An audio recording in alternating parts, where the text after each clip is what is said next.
Bismillahirrahmanirrahim. Assalamualaikum warahmatullahi wabarakatuh.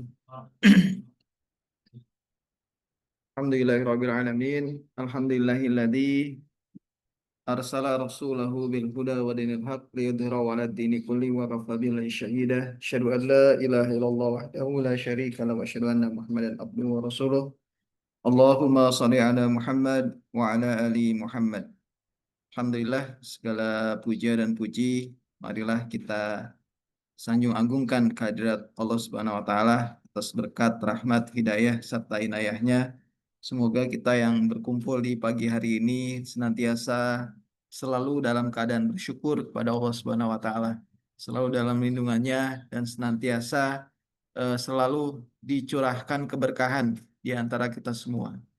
Salawat dan salam tercurahkan kepada baginda Nabi besar Muhammad sallallahu alaihi wasallam, juga pada keluarganya, para sahabatnya, dan semoga kita termasuk daripada umat-umatnya yang kelak mendapat syafaat beliau di yaumul kiamah nanti. Alhamdulillah, Fatihillah, rahmatullah. Kita awali dulu dengan membaca kalimatul basmalah. Bismillahirrahmanirrahim. Sebelumnya sampai apa materinya? Pemboikotan ya. Oke, materi sebelumnya di pemboikotan. Sebenarnya setelah pemboikotan itu berakhir, artinya orang-orang Quraisy ketika itu juga tidak senang dengan kondisi boikot di luar dari pendukung dakwah, artinya orang-orang Quraisy ini terpecah belah gitu kondisinya. Jadi nggak sama semua kompak, oke kita boikot. Ternyata ada yang kemarin kita bahas, ada orang-orang yang ini kepala-kepala suku atau orang-orang penting di sukunya masing-masing dan sebenarnya tidak suka dengan kondisi seperti ini. Ya sama seperti ya kemarin kita angkat seperti kondisi Palestina hari ini. Jadi ada orang-orang yang itu di luar Islam, tapi mereka masih eh, menjaga sifat-sifat kemanusiaannya lah, kira-kira begitu. Sehingga nggak suka juga dengan Israel. Bahkan sebagian besar kemarin kita dengar kabar di berita ya, PBB sendiri bahkan sebagian mendukung Palestina gitu, dan hanya beberapa negara kalau nggak salah 9 atau berapa gitu yang masih menginginkan Israel ya, atau masih berpihak kepada Israel. Tapi secara umum bahkan negara-negara di luar Islam gitu, kalau negara Islam udah pasti kompak ya, artinya mendukung Palestina, tapi negara di luar Islam itu mendukung Palestina. Nah, sama seperti kondisi di pemboikotan gitu. Jadi boikot itu berakhir, kemudian setelah itu Rasulullah SAW mulai merancang strategi baru. Artinya Mekah sudah dirasa tidak lagi kondusif sebagai basis dakwah. Awalnya memang Mekah, karena memang kondisi Mekah yang strategis, setiap tahun dikunjungi banyak orang dengan ibadah hajinya, sehingga Rasulullah berpikir ini tempat yang strategis untuk mengembangkan basis dakwah. Namun ternyata sistem di Mekah tidak memungkinkan untuk itu ketika itu. Sehingga Rasulullah mulai eh, mencari alternatif basis dakwah atau tempat dakwah di mana itu tempat digemblengnya para sahabat. Sehingga mulailah nanti ke Taif ya. Kita dengar yang sudah familiar kisah Taif, mencari tempat baru di Taif. Ternyata di Taif juga tidak memungkinkan karena memang sudah terprovokasi dengan Mekah. Namun kita tidak bahas apa namanya panjang di pagi hari ini. Silakan nanti cari referensi yang lain. Taif ini tidak terlalu jauh dari Mekah. Ibaratnya kalau kita sini Bandar Lampung mungkin tempat liburannya di mana gitu. Di mana tempat liburannya? Kalau pegunungan Tanggamus ya, kira-kira begitulah ya. Atau kalau di Jakarta itu biasanya di Bogor atau di Puncak gitu. Nah, Taif itu seperti itu. Bahkan kebun-kebun di Taif ya, itu lokasinya perkebunan, kemudian dataran tinggi, agak dingin. Kebun-kebun di Taif itu rata-rata yang punya adalah orang-orang Mekah. Nah, sehingga masyarakat di sana diprovokasi oleh kepala-kepala suku di Mekah agar menolak Muhammad gitu, menolak Rasulullah SAW. Sehingga terjadilah pengusiran Rasulullah SAW. Awalnya dipersilahkan untuk dakwah di Taif.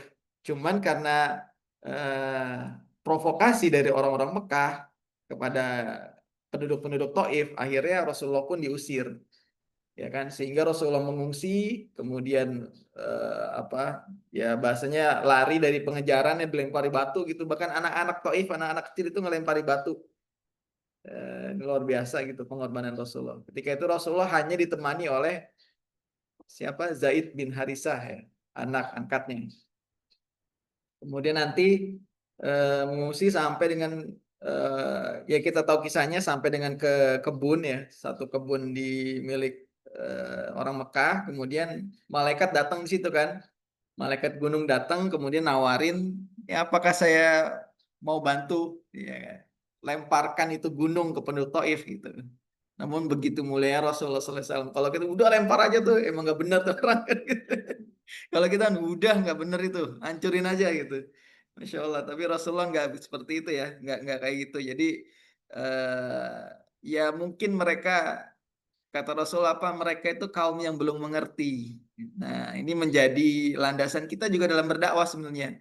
Dalam menasihati teman-teman, mungkin ada teman-teman kita yang masih dalam kondisi perilaku jahiliyah, masih dalam kondisi yang kurang baik, artinya meninggalkan sholat, kemudian masih bermaksiat gitu kan. Masih judi online mungkin, main slot dan seterusnya lah. Artinya kondisi-kondisi yang tidak diridhoi Allah. Ya tugas kita hanya dai. Artinya menyeru, bukan menghakimi. Nah, ini menjadi hikmah buat kita semua. Kata-kata Rasulullah, mereka kaum yang belum mengerti. Kita juga bisa berprasangka seperti itu. Teman kita itu belum mengerti. Ya, mudah-mudahan, kata Rasulullah juga gitu, mudah-mudahan nanti dari keturunan Taif itu akan keluar para pejuang-pejuang Islam.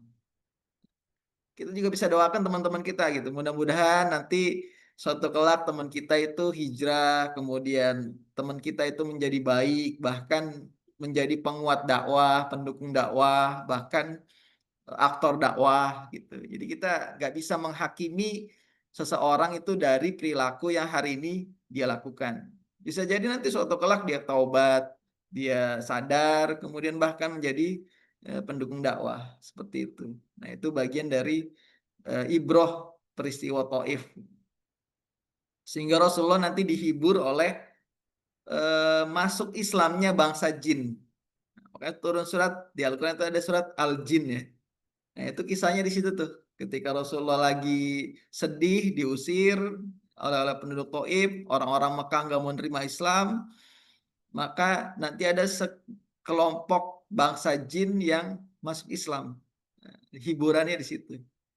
Gitu. Setelah nanti kemudian hiburan lebih tinggi lagi itu peristiwa apa? Peristiwa Isra dan Mi'raj.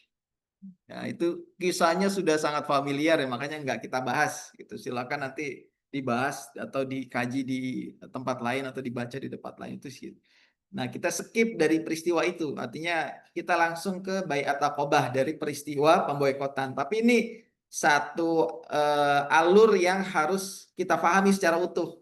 Jadi ketika Rasulullah mulai menerima wahyu, dakwah terbatas, kemudian dakwah terbuka, kemudian nanti Hamzah dan Umar masuk Islam, kemudian nanti Quraisy itu gerah, berbagai macam cara itu nggak bisa dilakukan, dari mulai cara halus, ditawarkan Rasulullah kekuasaan, ditawarkan Rasulullah kepemimpinan bahkan oleh orang-orang Quraisy, ditawarkan segala macam, nggak mempan juga untuk menghentikan dakwah ini, nggak mempan. Akhirnya diboikot itu Rasulullah, kaum muslimin dan pendukung dakwah di Mekah, tidak hanya muslimin, kan orang-orang kafir yang mendukung dakwah, khususnya dari Bani Hashim dan juga Bani Al-Muthalib. Setelah itu kemudian Rasulullah mencari alternatif baru, mencari tempat baru yang menjadi tempat tumbuhnya basis dakwah.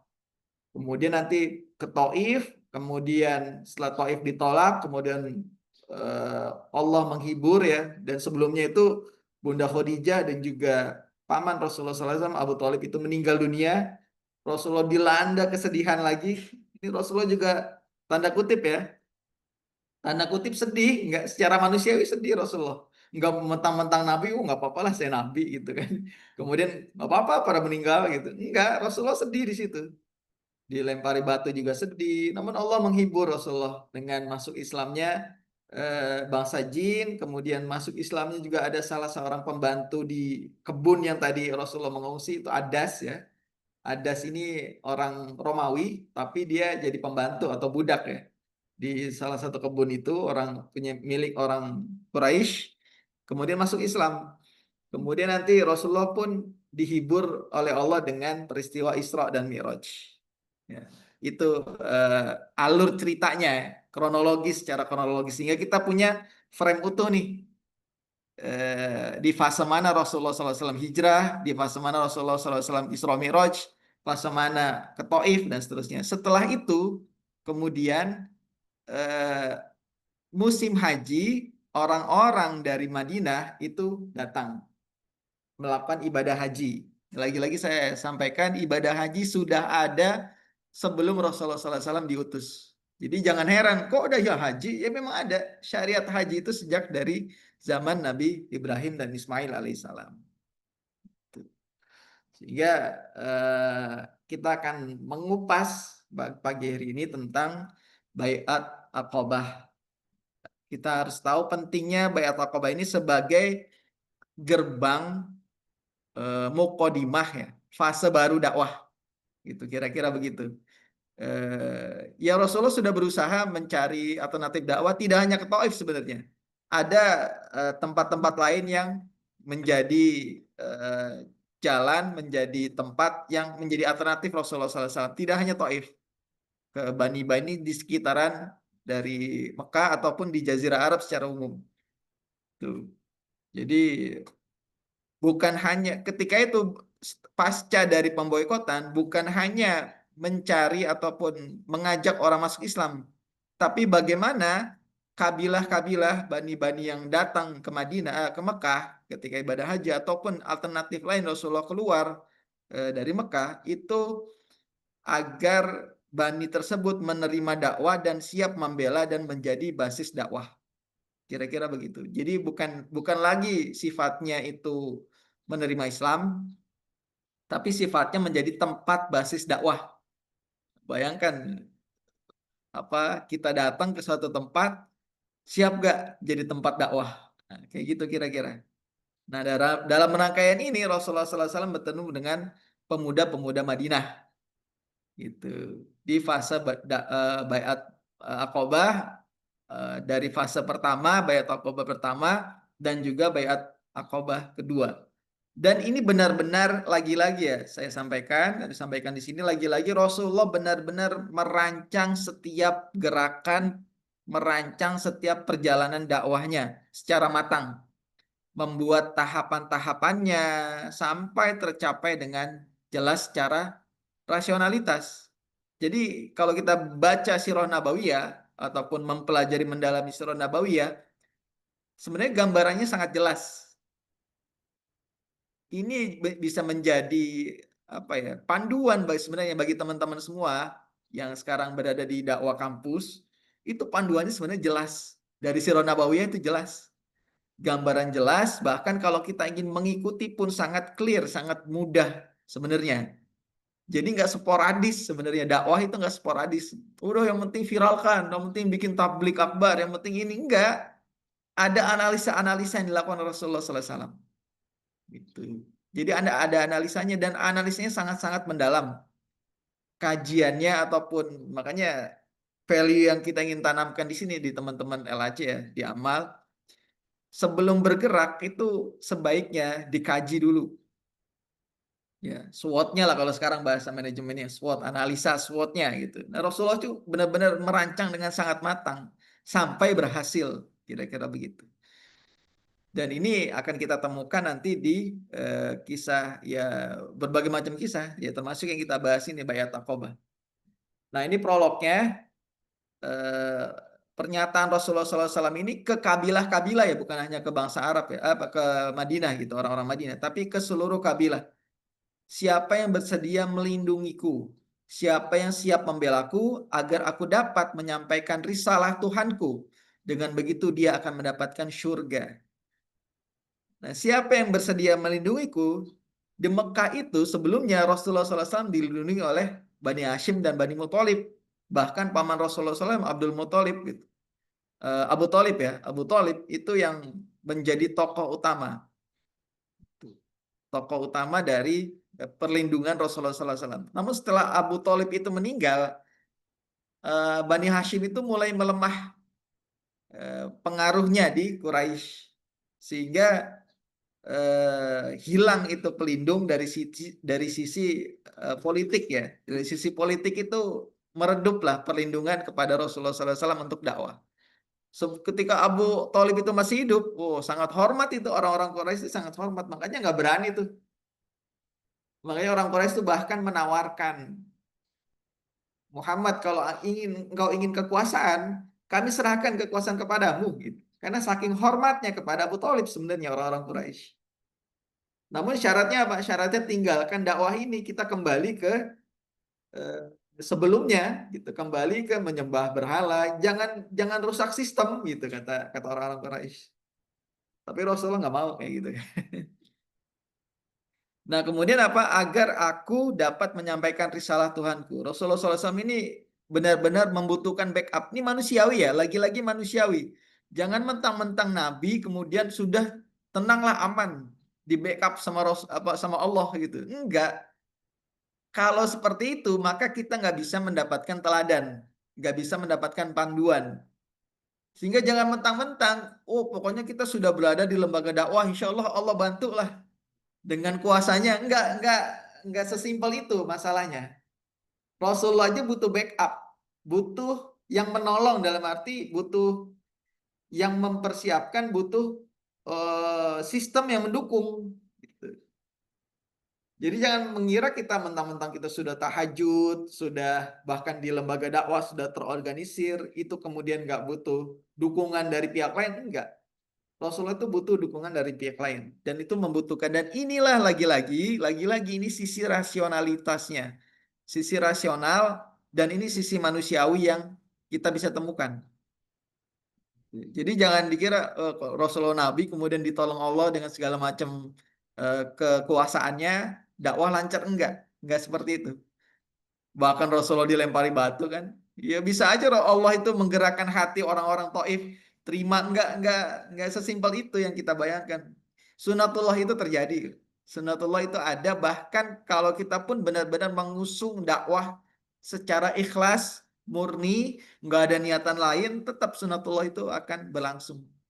Tetap kesulitan itu pasti ditemukan. Jadi jangan mengira kalau kita sudah berada di lingkungan dakwah, kemudian semuanya mudah, semuanya lancar, Allah lancarkan dengan kekuasaannya. Enggak.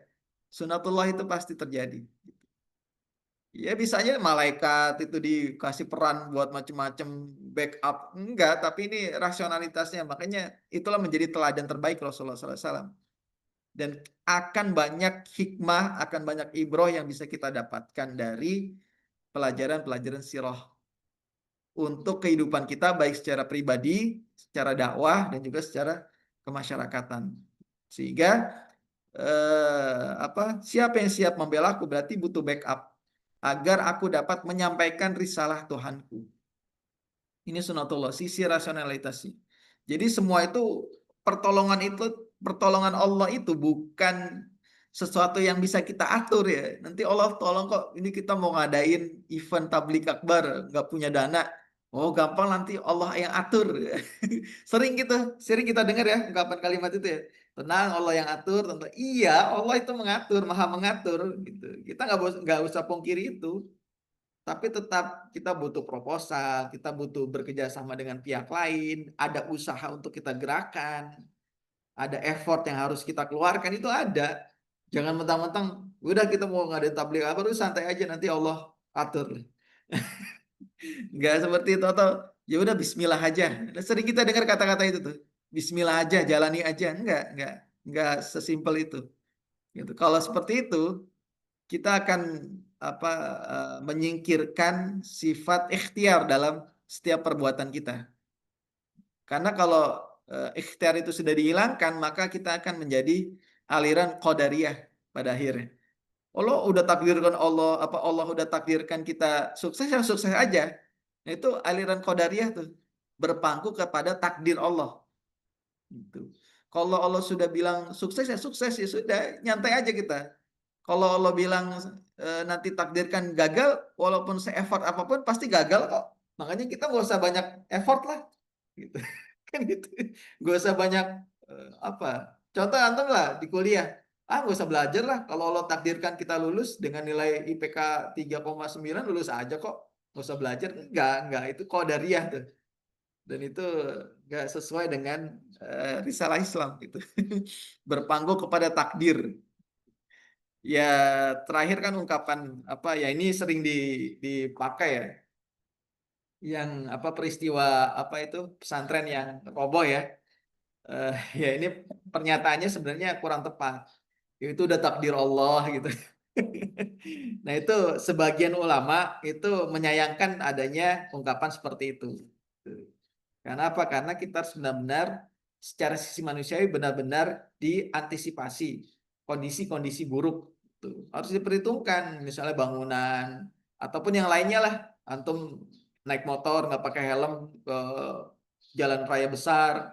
Ya kalau Allah takdirkan selamat ya selamat aja lah gitu. Kalau udah jatuh misalnya ketabrak kemudian kepalanya bocor, udah takdir Allah gitu. Padahal emang kita nggak pakai helm gitu. Nah itu harus ada sisi ikhtiar. Nah kemudian dengan begitu dia akan mendapatkan surga.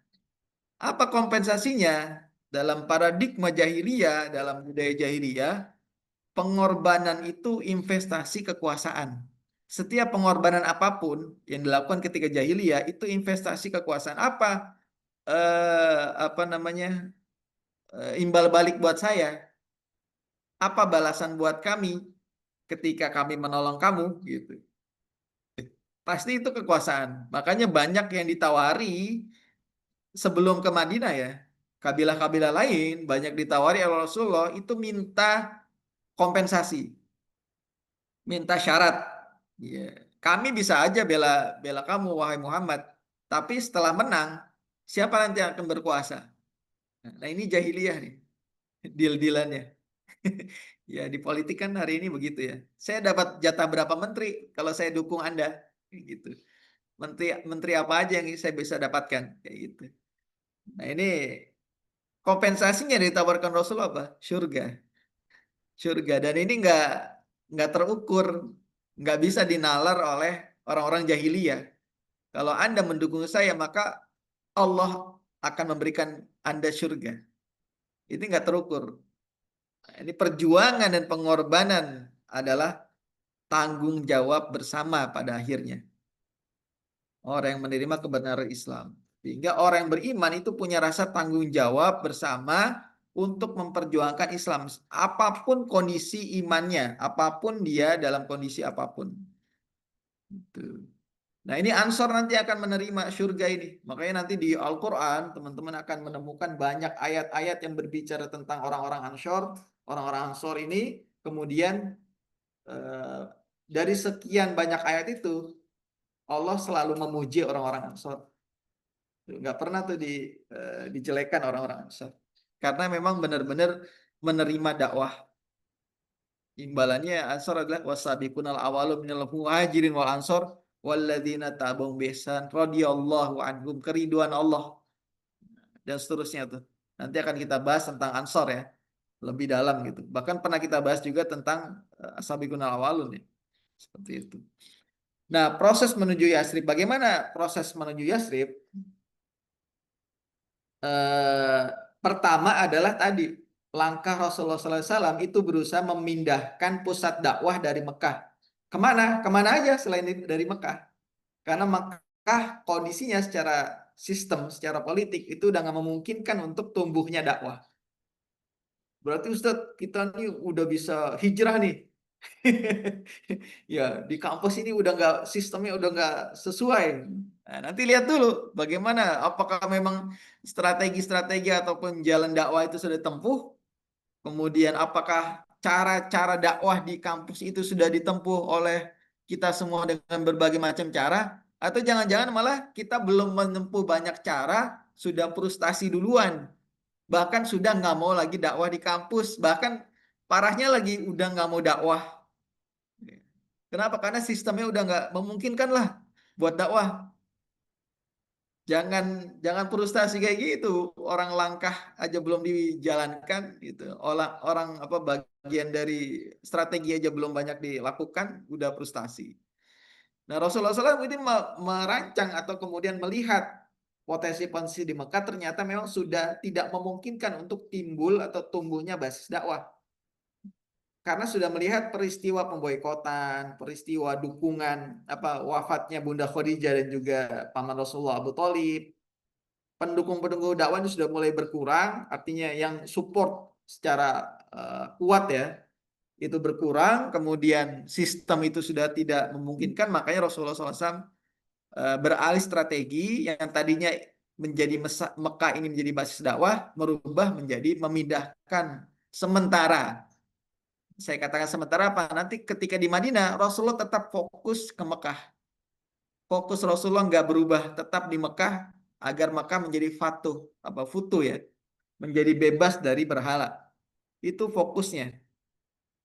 Nah, ini mulai strateginya dipindahkan pusat dakwanya. Nah, kemudian mulailah pertemuan dengan kabilah-kabilah Arab di musim haji. Dari berbagai macam kabilah sebenarnya musim haji. Kan nanti kalau teman-teman tahu ya ibadah haji itu apa aja. Nah, ini ada eh, berdiam di Mina ya. Itu lumayan panjang tuh 3 hari, bisa 3 hari atau 4 hari tuh di hari tasyrik. Setelah dari wukuf di Arafah di tanggal 9 Zulhijjah ya. Kemudian 10, kemudian mulai bergerak. eh, Kemudian nanti berdiam di Mina. Nah, ini dimanfaatkan benar oleh Rasulullah SAW sebagai bagian dari dakwahnya dan kemudian proses memindahkan pusat dakwah. Makanya bertemu Rasulullah dengan kabilah-kabilah dan juga mengatakan hal yang tadi disampaikan di awal. Siapa yang bersedia pada intinya ya. Namun tentunya ada prolog, ada pembukaan, ada apalah ketika ketemu orang kan seperti itu. Kayak Rasulullah tuh cenderung kalau ketemu orang itu biasanya ditemani. Temannya kalau enggak Ali bin Abi Thalib, keluarga, atau yang paling sering adalah Abu Bakar yang menemani Rasulullah SAW ketika ingin membuka basis dakwah baru atau ingin berdakwah kepada orang-orang baru yang ingin masuk Islam. Kenapa Abu Bakar? Teman-teman tahu Abu Bakar itu selain sahabat Rasulullah adalah dia orang yang ahli apa? Bukan sosiolog Arab lah. Dia tahu dan paham struktur masyarakat Arab tuh Abu Bakar yang paling paham. Anda dari kabilah mana? Pasti kan kabilah ada bapaknya, ada bapaknya. Oh, bapak kamu ini ya, cabangnya ini ya, dari ini ya. Itu pasti tahu. Bahkan Abu Bakar itu setiap kabilah, setiap suku itu dia paham riwayat orang-orang besarnya itu tahu. Sampai puisi-puisinya yang pernah disampaikan oleh orang-orang ini, kabilah-kabilah ini itu tahu Abu Bakar. Sehingga enak ngobrolnya Abu Bakar itu sebagai pembuka jalan daripada dakwah Rasulullah SAW. Ya contoh lah kalau teman-teman dakwah, ini orang Lampung ada ya. Ya, dia bisa bahasa Lampung, dia bisa bahasa Minang, dia bisa bahasa Sunda, gitu. Dia bisa bahasa apa gitu kan. Macam-macam bahasa tuh dikuasai. Sehingga ngomongnya enak gitu. Oh, wah, kamu gini ya. Bapak kamu seperti ini kan. Nah, saya tahu kakek kamu tuh dulu begini begini begini. Udah, akan membawa dampak yang luar biasa terhadap orang yang akan diajak ngobrol kan gitu ya. Kalau kita nggak saling kenal nih, saya nggak tahu nih kakeknya Raffi apa nih. Ternyata lurah di mana Lampung Tengah gitu kan misalnya bisa ngobrol tuh gitu kan. Atau camat di mana gitu kan. Dan itu, waktu kakek kamu begini begini begini, saya tahu itu. Itu karena nanti bapak saya begini. Nah, ceritanya akan sangat akrab tuh. Makanya kita apa public speakingnya itu luar biasa Abu Bakar itu. Tidak hanya secara teknik public speaking ya, kalau kemarin kita pelatihan public speaking, tapi dia tahu latar belakang dari orang yang diajak bicara. Kan enak ya kalau kita tahu apa orang lain tahu latar belakang kita, artinya dari keturunan kita lah. Kita dari kakeknya punya kakek begini-begini. Oh, kakek kita itu anak dari sultan siapa. Itu dibicarakan tuh. Kita akan merasa pride ya, merasa merasa bangga gitu. Kata Abu Bakar, namun bukan itu yang mau saya omongin gitu. Saya ada teman dari orang Quraisy dari Bani Hashim. Bani Hashim ya, begini-begini langsung diajak ngobrol. Sehingga dakwah itu lebih mudah. Nah, itu strategi yang dilakukan oleh Abu Bakar. Makanya biasanya Rasulullah ditemani oleh selain Ali bin Abi Thalib ketika dakwah, ditemani oleh Abu Bakar sebagai pembuka jalan. Nah, mulailah pertemuan dengan kabilah-kabilah termasuk dari pertemuan dengan tokoh-tokoh muda Khazraj atau Madinah. Dulu belum disebut Madinah. Bahkan Yasrib itu belum, artinya ya namanya lokasinya Yasrib, tapi orang yang disebut orang Khazraj. Sama lah kayak kita gitu. Kalau dari apa namanya? Dulu saya agak bingung tuh waktu awal-awal di Lampung tuh. Di Bakahuni kan naik bis ya. Mau kemana? Mau ke Bandar Lampung gitu. Jarang yang tahu. Tapi kalau bilang mau kemana? Mau ke Karang, pasti tahu tuh. Ya kira-kira begitulah. Padahal rumah kita bukan di Tanjung Karang kan. Ya, gitu. Jadi Karang-Karang-Karang gitu kan. Gitu. Sama seperti Bandung gitu atau yang lainnya lah gitu. Padahal mau bukan di Bandung gitu, di mana gitu di sekitarnya gitu kan. Nah itu, nah mereka juga disebut Hojraj gitu atau Yasrib ya. Belum disebut Madinah. Nah Madinah ini ketika hari ini sebenarnya lebih luas daripada Yasrib. Yasrib itu suatu kawasan kecil sebenarnya. Kawasan kecil tapi memang populer. Jadi kalau orang-orang mau ke wilayah Yasrib yaitu sekarang Madinah itu gitu. Kalau teman tahu Kuba ya Masjid Kuba. Nah, itu bukan Yasrib tuh, di luar Yasrib. Tapi sekarang bagian dari Madinah. Nah, Hajraj itu orang Yasrib. Walaupun dia tadinya awalnya bukan suku Hajraj, suku Aus, tapi yang terkenal dah Hajraj. Kayak gitu. Nah, ini bagian dari perencanaan besar Rasulullah SAW memindahkan pusat dakwah, memindahkan pusat dakwah. Bertemulah Rasulullah SAW dengan tokoh-tokoh muda Hajraj. Nah, awalnya Yasrib ini memang tidak menjadi bagian atau Yasrib ini adalah salah satu kota utama di Hijaz. Hijaz, paham ya? Apa Hijaz itu? Saya agak bingung nih. Ada Hijaz, ada Tihamah. Itu sebenarnya udah di ketika membahas awal-awal tentang Mekah ya atau Jazirah Arab secara umumnya. Ada istilah Hijaz, ada istilah Tihamah, ada istilah apa namanya Syam dan juga Yaman. Kenapa ada Hijaz? Hijaz itu karena ada Yaman dan Syam.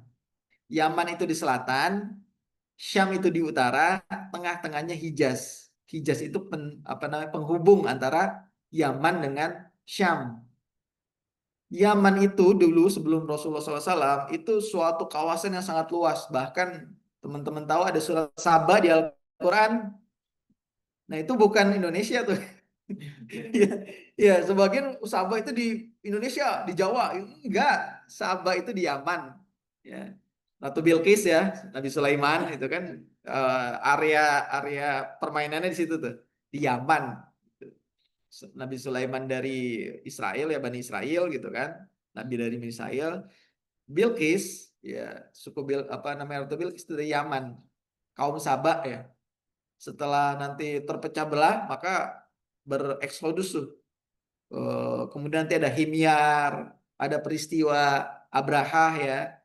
Kita udah ceritakan lah itu ya. Nah itu dari Yaman tuh. Yaman tuh terkenal bener di zaman sebelum Rasulullah SAW. Tuh. Kemudian nanti ada Syam.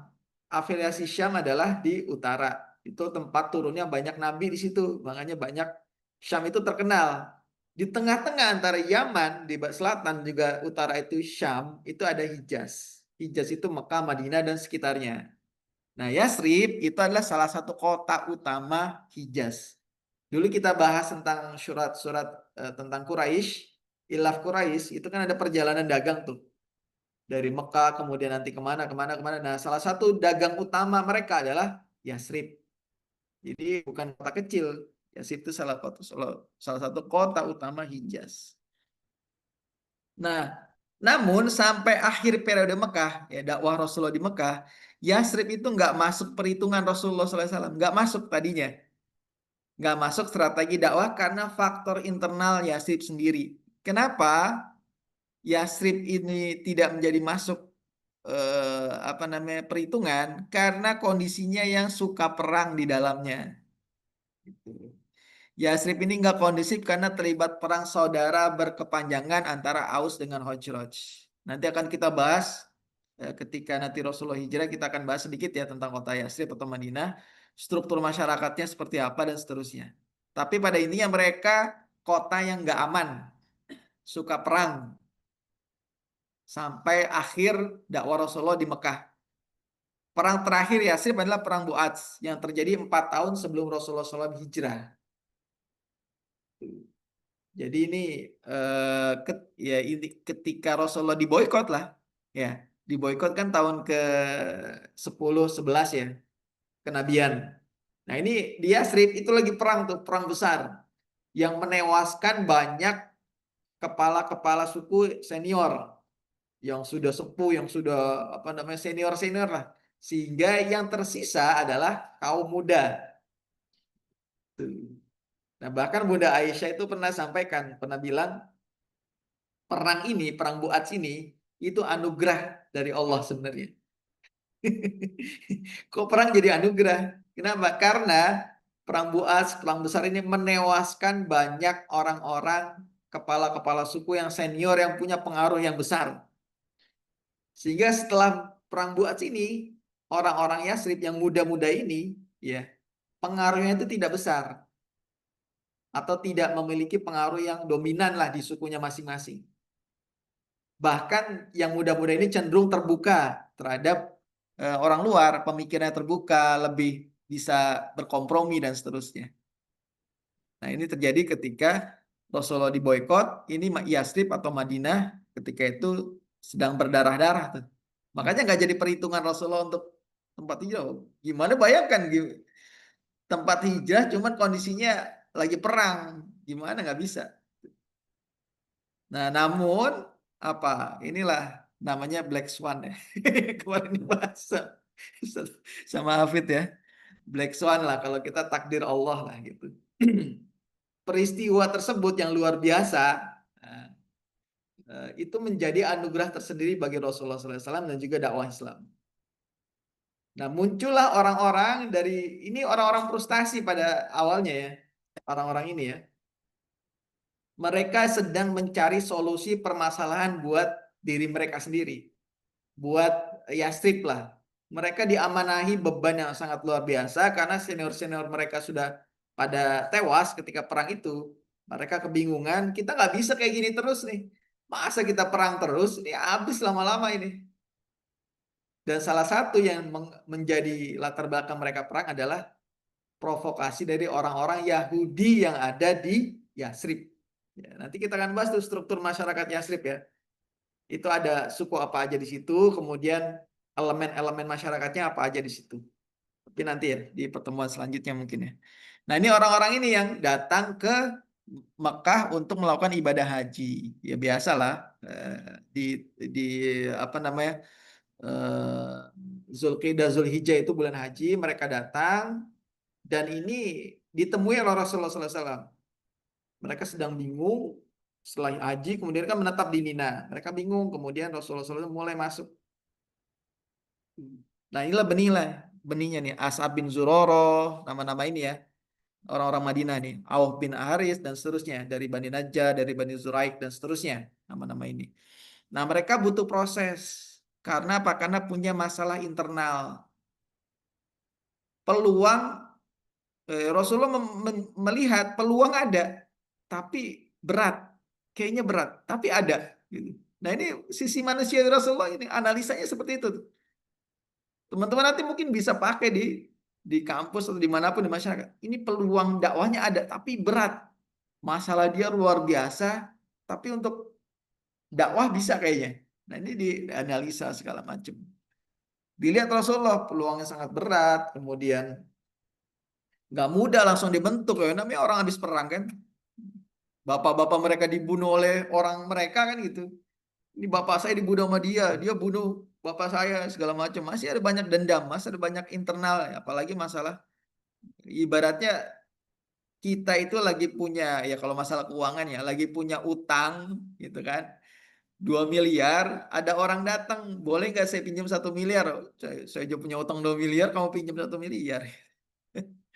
Intinya Pak, masalah ekonomi, sosial, politik, keamanan itu luar biasa masalah. Tapi disinilah menariknya. 6 orang ini tertarik menerima Islam. Kenapa? Karena Islam sedang banyak apa namanya? Sedang ada persoalan, sedang butuh bantuan untuk dibela. Apa benang merahnya? Mereka ini tokoh-tokoh muda. As'ad bin Zuroroh riwayat ini itu di bawah 20 tahun. Artinya masih sangat muda ya. Wakil presiden kita berapa tahun? 40 tahun ya. Mau 40 tuh. Muda juga, bagus lah. Ya harus kita majukan tokoh muda ya. Tentunya dengan prosedur yang benar gitu kan, bukan karena bapaknya. Ya.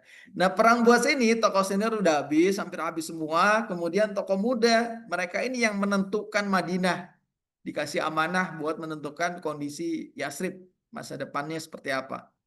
Itu. Ini muda semua nih. Jadi bukan hanya apa. Kalau kita sekarang ada apa? Pemuda Pancasila gitu, tapi pengurusnya udah aki-aki. Iya namanya aja pemuda, tapi pengurusnya udah punya cucu gitu. Kan nggak lucu ya. Nah memang ini benar tokoh-tokoh muda gitu. Tokoh yang menentukan dan juga luar biasa. Nah inilah, walaupun ini 6 orang ini belum merepresentasikan Madinah, lagi-lagi belum. Karena memang mereka ini yang nggak sengaja gitu. Tadi nggak sengaja ketemu Rasul, kemudian menawarkan Islam, kemudian berbicara tentang Islam, dan mereka mulai tercerahkan. Ini kayaknya nih solusi permasalahan kita. Inilah solusi permasalahan kita. Apa yang dikatakan Rasulullah? Ya ini materi pertemuannya nih. Pengenalan tentang Rasul, tentang konsep kerasulan, tentang ajaran Islam, tentang Al-Quran, ya, komunikasi interaktif dengan tentang latar belakang masing-masing dan kepentingan dakwah. Rasulullah jelaskan itu semua. Nah, 2 faktor utama yang mempercepat keislaman 6 orang ini ya dalam saya baca sirah itu nggak sekali mereka ketemu. Tapi kan dalam 3 hari di Mina itu bisa jadi Rasulullah berkali-kali ketemu mereka. Yang endingnya nanti mereka masuk Islam dan bayat Aqobah pertama. Nah, 2 faktor utama yang mempercepat keislaman mereka adalah pertama adalah keberadaan dan doktrin Yahudi di Madinah. Ini salah satu faktor utama.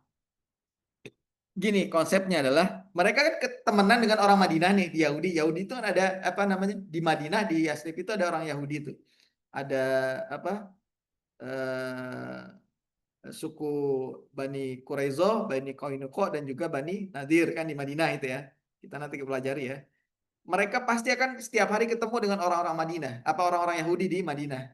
Gitu.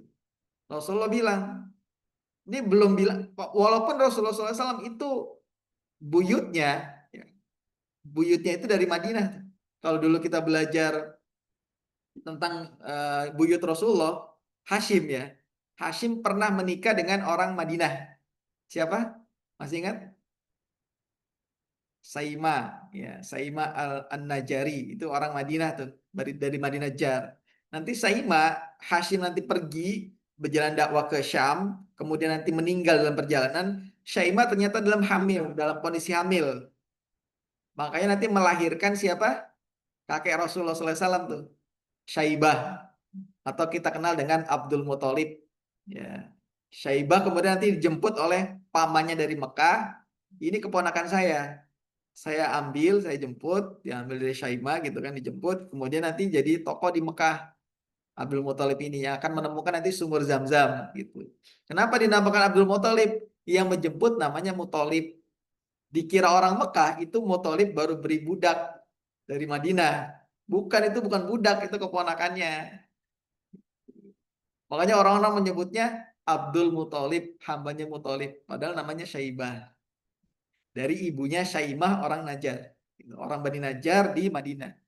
Nah, sebenarnya Rasulullah bisa aja ngobrol, oh saya dari Bani Najjar juga kok, gitu.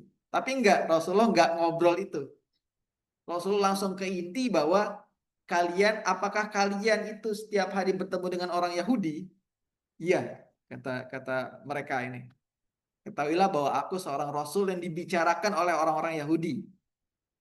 Ini pasti udah rame lah, orang-orang Yahudi pasti ngomongin akan ada nabi baru, nabi akhir zaman yang akan turun di sekitaran Jazirah Arab.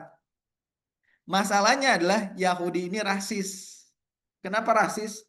Nabi baru ini atau nabi akhir zaman ini atau nabi terakhir ini berasal dari kaum kami, dari Yahudi. Gitu. Mereka suka berantem tuh, suka perang itu Yahudi dengan orang Yasrib ya. Ya, antara Yahudi dengan Yahudi, Yahudi dengan Yasrib dan seterusnya ya, dengan orang-orang Khazraj dan Aus. Pernah orang Yahudi itu bilang, nanti akan ada nabi terakhir yang akan turun di sekitaran kami, dan ketika nabi ini turun, kemudian hadir di tengah-tengah kami, maka kami akan berbaiat dengan nabi tersebut dan kami akan siap memerangi kalian, wahai orang-orang Yasrib. Kayak gitu. Nah ini terus viral, ramai segala macam. Nah Rasulullah tahu itu, paham karena apa? Karena udah ada ini ya kisah-kisah ya. Ada kisah ya di Al-Quran itu kan ada ya. Rasulullah dibekali oleh kisah-kisah.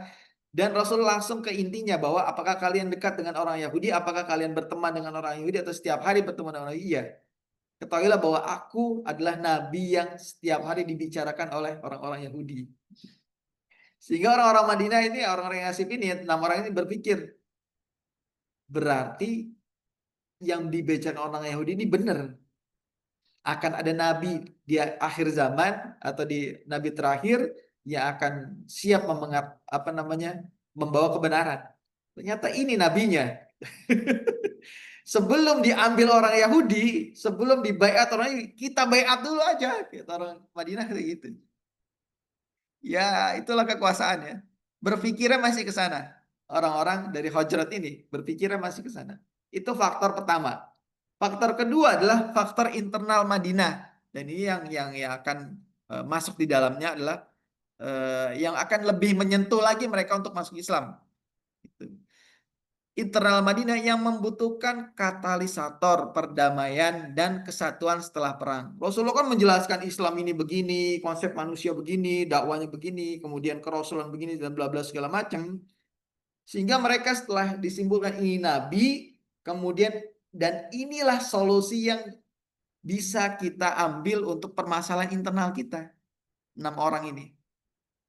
Sehingga apa? Dengan kebulatan tekad, dengan pemahaman yang mereka miliki, ya, mereka pada akhirnya apa? Menerima Islam. Ini luar biasa. Gitu. Coba kita mungkin bisa bayangkan ya, Islam itu menjadi solusi penting, solusi utama dari permasalahan kita. Ini orang-orang Madinah, orang-orang Yastrib tadi, 6 orang tadi berpikir, ini yang sebenarnya kita cari. Solusi ini yang sebenarnya kita cari untuk permasalahan kita. Pernah nggak kita sampaikan ke teman kita, kamu tuh pusing gini gini gini, nggak selesai-selesai urusan. Ini loh Islam loh solusinya. Atau bahkan kita sendiri gitu, kita punya masalah macam-macam, masalah ekonomi, masalah ya macam-macam lah, masalah keluarga. Ternyata harusnya kita bisa temukan solusinya di Islam. Ini kan masalah politik nih, masalah apa namanya sosial masyarakat, masalah peperangan. Ini solusinya Islam untuk mendamaikan. Dan ini yang selama ini kita butuhkan. Katalisatornya, pertama nabinya, pembawa risalahnya, yang kedua adalah sistemnya yang akan membuat kondisi ini menjadi masalah ini selesai, permasalahan ini selesai di internal Madinah. Coba pernah gak kita berpikir masalah kita banyak segala macam, kemudian kita cari solusi, ternyata solusinya itu ada di Islam, gitu. Ya mungkin qadarullah ya kita karena Islamnya dari kecil, gitu kan, bukan bukan apa namanya, bisa jadi teman-teman kita yang apa namanya mualaf itu menemukan solusi dari Islam itu lebih luar biasa dibandingkan kita yang Islamnya dari kecil tuh, dari orok dari bayi udah Islam, gitu kan. Ya mereka mungkin bisa jadi menemukan solusi dari permasalahan itu ya Islam menemukan sehingga mereka menjadi mualaf. Dan ini luar biasa ya Rasulullah SAW benar-benar menjelaskan Islam sedetail-detailnya kepada 6 orang ini. Mereka bisa menangkap dari intisari ajaran Islam. Dan Islam adalah solusi bagi permasalahan mereka. Nah sekarang ini pertanyaan buat pribadi kita masing-masing ya. Seberapa kuat sebenarnya perasaan kita nih, seberapa kuat sebenarnya Islam itu sebagai solusi dari permasalahan hidup kita. Jangan-jangan kita selama ini gabut, apa namanya, bingung, galau, segala macam. Kita belum temukan solusinya dalam Islam. Jangan-jangan apa? Jangan-jangan kenapa? Karena Islam yang kita pelajari baru sebatas kulit. Jangan-jangan itu. Jangan-jangan permasalahan yang kita temukan, baik itu internal, pribadi, ataupun dakwah secara umum, itu belum kita temukan solusinya. Karena apa? Karena mempelajari Islamnya baru setengah-setengah, baru sebatas kulit, gitu, belum menyeluruh. Nah, Rasulullah dalam 3 hari Rasulullah menjelaskan Islam dan 6 orang dari penduduk Madinah ini menemukan solusinya, sehingga mereka bertekad bulat untuk masuk Islam. Tuh.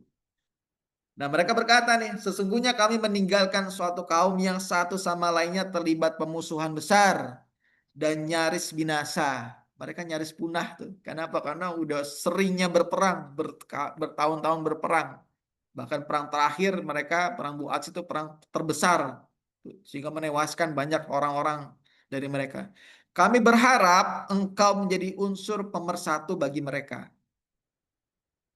Kami akan pulang dan kami akan mengajak mereka untuk menerimamu. Kami akan tawarkan keyakinan agama dan kami akan terima darimu. Yang akan kami terima darimu. Jika kelak mereka dapat bersatu karenamu, maka tidak akan ada lagi orang yang lebih kuat darimu di sana. Sampai begitunya. Mereka pulang dan inilah solusinya. Kami akan pulang, kami akan mengajarkan ke keluarga kami, ke teman-teman kami, ke kabilah kami bahwa inilah solusi dari permasalahan kita selama ini. Ini harus dilakukan sebenarnya. Cara ini buat teman-teman semua yang aktif di dakwah ya. Nah, kemudian mereka berbaiat. Nah, pemuda Khazraj ini aktif menyiarkan dakwah di Madinah, bahkan sampai setiap pemukiman di Madinah sudah ada anggotanya yang memeluk Islam. Bayangkan teman-teman di LDK, setiap di bawah fakultas jurusan itu udah ada yang aktif pengajian setiap pekan sekali di LDK-nya. Itu targetnya mereka dalam 1 tahun. Jadi setiap RT itu pasti ada yang masuk Islam. Setiap kabilah itu ada yang masuk Islam. Target mereka itu. Mereka juga merekrut dan mempengaruhi tokoh-tokoh Madinah lainnya, terutama dari Aus. Keberhasilan ini mendorong terjadinya Baiat Aqabah pertama. Nah ini kemudian 1 tahun kemudian mereka datang. Baiat Aqabah terjadi di Mina tahun 12. Tadi kan tahun ke-11 tuh. Mereka masuk Islam. Kemudian tahun 12 kenabian pelaku Baiat Aqabah terdiri dari 12 tokoh muda Madinah. 5 diantaranya adalah tokoh yang hadir di awal, yang masuk Islam di awal. Baru mereka melakukan Baiat Aqabah pertama. Nah ini tokoh-tokohnya nih. Ada Mu'az bin Haris, Zakwan, selain daripada 6 tadi ya, 5 tadi. 6. Satu nggak ikut ya. Nah ini dampaknya apa? Singkat ya, udah jam berapa ini? Dampaknya adalah Baiat Aqabah disebut juga Baitun Nisa. Kenapa? Baitun Nisa atau baiat perempuan, bukan karena yang berbaiat perempuan, bukan. Tapi karena baiatnya mirip apa namanya? Mirip dengan isi baiatnya ya, mirip dengan kaum perempuan ketika baiat kepada Rasulullah SAW. Yaitu baru sebatas komitmen terhadap seluruh ajaran Islam tanpa unsur kesiapan membela Islam dalam arti berperang, belum ada, karena memang belum ada syariat jihad, belum ada pembelaan yang lebih sifatnya askari ya, sifatnya militer, belum, baru sebatas komitmen. Dan Rasulullah SAW mengutus juru dakwah pertama ke Madinah setelah Baiat Aqobah, juga atas permintaan tokoh-tokoh Madinah, itu siapa? Mus'ab bin Umair. Kenapa Rasulullah mengutus Mus'ab? Kenapa nggak ngutus ya Abu Bakar lah gitu kan? Ya lebih awal-awal masuk Islam, atau keluarganya Ali bin Abi Thalib lah diutus. Kenapa mengutus Mus'ab bin Umair? Nah ini jadi PR nih buat teman-teman. Dipelajari kenapa Mus'ab? Apa latar belakang Mus'ab bin Umair? Nah itu sejarahnya, dibaca sejarahnya tuh. Seperti apa karakter Mus'ab bin Umair? Ya. Mus'ab bin Umair ini tadinya adalah pangeran lah, kira-kira begitulah. Atau anak kepala suku yang sangat dimanjakan. Sekarang ya kayak kayak siapa? Rafathar lah ya. Iya bener, bener. Bahkan wanginya Mus'ab bin Umair itu Mus'ab masih di depan gerbang, wanginya udah sampai sini tuh. Saking sultannya, sultan gitu. Bahkan sebagian riwayatnya ketika apa baju Mus'ab bin Umair itu dicuci, itu air cuciannya itu jadi rebutan. Kenapa? Karena masih wangi. Saking wanginya. Itu Mus'ab ya, Mus'ab bin Umair. Ya nanti silakan kenapa Rasulullah tuh mengurus Mus'ab, kenapa nggak Umar gitu, Utsman gitu yang diutus ya. Nah, secara strategis kepentingan Mus'ab adalah memastikan Madinah siap menerima pusat dakwah, dan ini adalah duta pertama dari kaum muslimin yang benar-benar secara resmi mewakilkan Rasulullah SAW ke wilayah tertentu untuk dakwah. Sebelumnya belum ada tuh Rasulullah mengutus orang untuk dakwah ke mana gitu, enggak. Ini pertama, orang pertama yang diutus Rasulullah untuk mengislamkan suatu daerah, itu Mus'ab bin Umair. Secara resmi ya, ya kalau mungkin secara nggak resmi ya kayak Abu Zar itu kan pernah tuh balik ke kampungnya Islam, tapi nggak diutus sama Rasulullah, nggak disuruh, gitu. Dia inisiatif sendiri aja. Tapi Mus'ab itu benar-benar diutus oleh Rasulullah secara resmi, memastikan itu menjadi pusat dakwah Islam. Namun ini kan peristiwanya peristiwa politik ya. Artinya apa? Memastikan itu kan nanti agar Rasulullah diterima, kemudian menjadi kepala di situlah, pimpinan di situlah kira-kira gitu. Tapi aktivitas utama Mus'ab selama di Madinah adalah mengajar. Makanya Kiai Sahal itu pernah bilang, pendidikan adalah berpolitik yang efektif.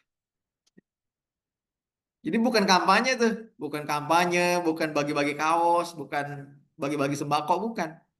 Pendidikan adalah cara berpolitik yang efektif. Ini udah dipraktekkan sama Mus'ab di zaman Rasulullah SAW. Bagaimana caranya mengubah paradigma berpikir masyarakat dari tadinya tidak mengenal Islam menjadi mengenal Islam dan bahkan mendukung Islam.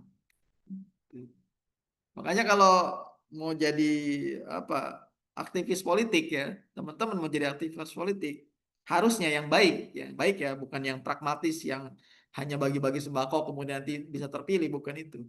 Tapi yang menjadi aktivis politik yang baik itu dengan cara menjadi guru ngaji. Ya, guru ngaji itu cara berpolitik yang efektif sebenarnya. Karena apa? Menanamkan nilai-nilai kebaikan, kemudian mereka yang tadinya menolak, tidak mau menerima, justru berbalik arah mendukung dakwah gitu. Nah, di Madinah Mus'ab dipanggil sebagai Al-Mukri. Ya, Mukri itu jarang dipakai di kita ya. Kalau kita cenderung kalau bahasa Arab itu apa? Apa Ustaz? Apa namanya? Dinar. Ya, mudaris ya, atau ya mudaris itu kan pelajar ya, atau apa namanya pengajar ya, atau muridnya apa? Tolib ya. Ya, Tolibun ya, atau apa itu? Tilmizun ya biasanya. Jarang ini mukri ini. Mukri ini mengajar dan belajar. Tapi kalau di di daerah-daerah Maroko itu biasa tuh disebut mukri, pelajar atau yang mengajar itu disebut mukri. Gitu. Nah, mukri itu kan yang membacakan ya dari qoro'a, ya Iqra, nah mukri, ya, mukri itu orang yang membacakan, tapi kan nggak hanya membacakan, tapi ngajar dan juga belajar, al-mukri. Gitu. Kalau di di apa di Mekah Madinah jarang tuh ditemukan istilah al-mukri. Biasanya mudaris atau level tertinggi ustadz gitu. Ustadz itu kalau di Arab itu ustadz itu profesor. Kalau di sini kan ustadz itu guru ngaji, ustadz dipanggilnya ya. Kalau di Mekah itu ustadz profesor tuh ada levelnya. Emang istilah itu kadang menipu. Nah, kemudian Bayat Aqobah. Mus'ab berhasil menyiarkan dakwah di Madinah. Banyak tokoh-tokoh Madinah, tokoh-tokoh besar dan masyarakat masuk Islam, termasuk Sa'ad bin Mu'az, Usaid bin Hudayr, dan lainnya ya. Ini kisahnya panjang, cuman ya silakan baca ya. Masuk Islamnya Sa'ad bin Mu'az dan Usaid bin Hudayr. Dalam sekali duduk, mereka yang tadinya itu mau merusak, ada pengajian, mereka datang tiba-tiba, ini ada apa nih? Pengajian bubar-bubar. Kata Mus'ab, apa? Duduk dulu. Ini luar biasanya Mus'ab bin Umair. Sekali duduk, mereka berbalik arah menjadi pendukung Islam. Itu boleh tuh dicari tuh caranya bagaimana. Tadinya orang mau ngusir-ngusir kajian di LDK. Udah duduk dulu, dengerin dulu. Kalau kamu dengerin kemudian serak, silahkan terima. Tapi kalau nggak serak, nggak apa-apa. Kita nggak bakal lagi bikin kajian di sini. Ini Mus'ab bin Umair luar biasa. Dan ketika itu Madinah dipastikan setiap siap menjadi markas dakwah baru. Lebih dari 70 tokoh Madinah berangkat ke Mekah pada musim haji berikutnya untuk berbaiat. Dan baiat ini menjadi baiat Aqobah kedua. Tadi cuman 12 ya. 12 tokoh atau 12 orang. Baiat kedua, baiat Aqobah kedua jadi 70 orang. Itu. Jadi dari 70 tokoh laki-laki dan 2 wanita. Dan dipastikan Mus'ab ini memastikan bahwa tadi kalau satu kabilah satu orang masuk Islam, ini satu rumah pasti ada yang masuk Islam. Dipastikan itu oleh Mus'ab bin Umair dalam 1 tahun. Ya bayangkan antum dalam 1 tahun satu kelas ya, di setiap jurusan, di setiap fakultas itu ada kelas-kelas ya. Ada 1 atau 2 anggota LDK yang aktif, yang setiap hari ikut apa setiap pekan ikut kajian pekanan gitu. Atau satu kelas itu ada 1 atau 2 orang yang paham sirah nabawiyah. Nggak apa-apa tuh buat target kayak gitu. Nah, dampaknya apa? Bayat Aqabah kedua adalah perkembangan dari komitmen Bayat Allah pertama, yaitu kesiapan Madinah untuk menerima kehadiran Rasulullah. Dan ini dipastikan di tahun ke-13 nanti kenabian, siap Madinah menjadi tempat basis dakwah baru. Kesiapan membina Rasulullah muncul sebagai inisiatif Madinah sekaligus kesesuaian dengan rancangan strategi dakwah Rasulullah SAW. Jadi ini rancangan dakwanya memindahkan pusat dakwah, Madinah inisiatif siap, kami siap menerima dakwah. Klop kan, ketemu keduanya tuh. Nah, Madinah sangat paham dan siap menanggung. Karena apa? Konsekuensinya nanti itu Madinah menjadi public enemy. Jadi musuh bersama Jazirah Arab. Siap mereka konsekuensinya dari Bayat Aqabah kedua ini. Madinah menjadi sasaran bersama seluruh kabilah Arab dan bermusuhan dengan mereka. Indonesia siap nggak? Musuhan dengan Cina, Amerika, Rusia. Ini sih. Aku membayar kalian untuk mempertahankanku sebagaimana kalian mempertahankan istri-istri dan anak-anak kalian. Wahai Rasulullah, kata orang-orang Madinah, kami punya ikatan dengan sejumlah pihak di Madinah, yaitu Yahudi, dan kami tentu harus memutuskannya. Apakah jika kami telah memutuskannya, lalu engkau menang dan berkuasa, akankah engkau pulang dan kembali ke kaummu dan meninggalkan kami? Rasulullah menjawab tidak. Kan gini, di Madinah itu ada Yahudi. Yahudi ini pasti akan nanti bikin ribut nih. Tapi kalau Rasulullah menang, jangan-jangan nanti engkau balik lagi ke Mekah. Ditanya gitu Rasulullah. Rasulullah jawab enggak. Gitu. Darahmu adalah darahku. Kehancuranmu adalah kehancuranku. Aku bagian dari kalian dan kalian bagian dariku. Aku akan memerangi pihak yang memerangi kalian dan berdamai dengan pihak yang berdamai dengan kalian. Artinya Rasulullah, ya bahasa kita pindah KTP lah. Pindah KTP jadi warga negara Madinah, kira-kira begitu. Bahkan jadi pemimpinnya Madinah. Nggak lagi jadi bagian dari Bani Hashim di Mekah. Walaupun nanti struktur masyarakat itu masih tetap kabilah gitu. Tapi melepas diri dari Bani Hashim. Karena nanti akan terjadi di perang Badar itu Bani Hashim ikut berperang tuh melawan Rasulullah. Karena Rasulullah sudah melepaskan diri dari Bani Hashim kan. Bahkan termasuk pamannya Abbas itu berada di pihak Quraisy. Tapi Rasulullah nanti akan ada perhitungan dengan Abbas. Ketika perang Badar bilang ke para kaum muslimin, jangan bunuh ini, jangan bunuh itu, karena ini begini dan ini begitu, termasuk jangan bunuh Abbas pamanku. Ya Allah alam bisawab, demikian bisa disampaikan, mudah-mudahan bisa jadi manfaat bagi kita semua. Ini sudah masuk ke bab hijrah ya. Dan nanti mudah-mudahan pekan depan atau di kesempatan yang akan datang ya. Demikian, silakan kalau ada pertanyaan sebelum kita tutup ya. Silakan.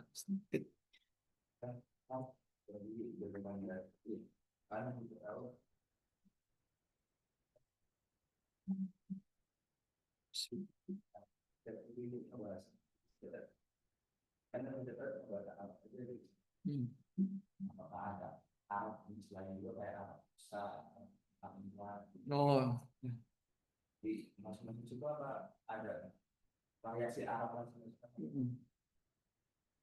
Oh, saya kurang tahu kalau kaitannya dengan bahasa ya.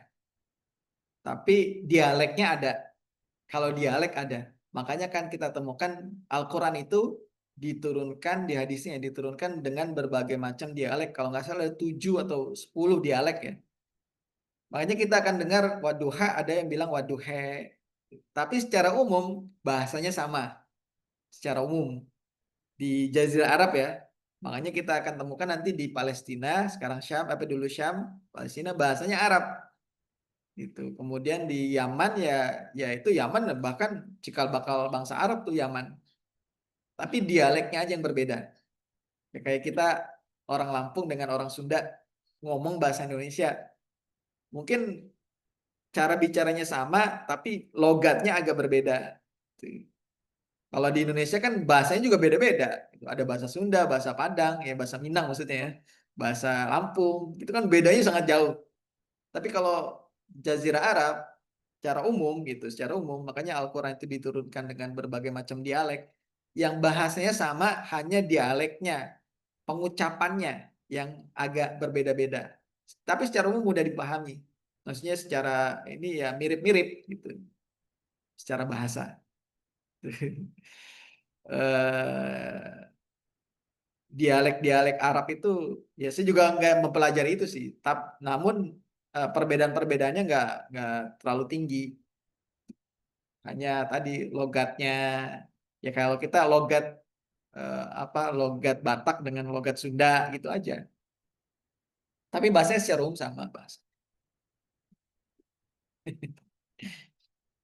Karena mereka berasal dari suku ataupun kabilah besar yaitu Yaman kemudian nanti menyebar. Ya, wallahu a'lam.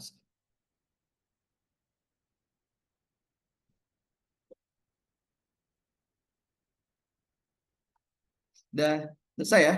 Ada lagi? Nah, tidak ada, kita akhiri dengan membaca hamdalah. Ada nama katanya? Ahmad? Nggak ada? Nggak ada ya? Ya, kita tutup dengan hamdalah, hamdulillahirabbil alamin dan kafatul majelis subhanakallahumma wa bihamdika asyhadu an la ilaha illa anta astaghfiruka wa atubu ilaik. Wallahu a'lam bishawab. Assalamualaikum warahmatullahi wabarakatuh.